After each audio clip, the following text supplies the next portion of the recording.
In this video, I will show you how to use a canvas in Slack. First, open any channel or direct message where you want to create your canvas.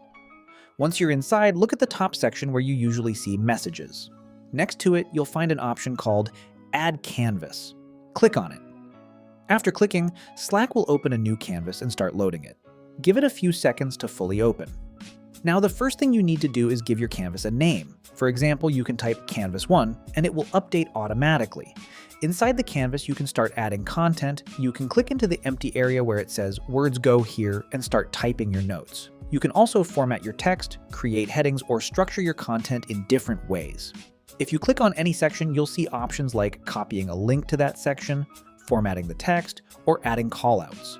You can also split content into left or right sections or remove blocks if needed. At the bottom, there is a plus icon which gives you more tools. From here, you can add things like video clips, audio clips, images, files, dividers, placeholders, checklists, and even tables.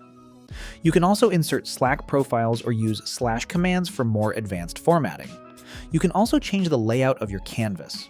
For example, you can switch between 1 column, 2 columns, or even 3 columns depending on how you want your information organized. Overall, Slack Canvas is a powerful way to organize notes, documents, and project information directly inside your workspace. If you found this video helpful, subscribe to our channel.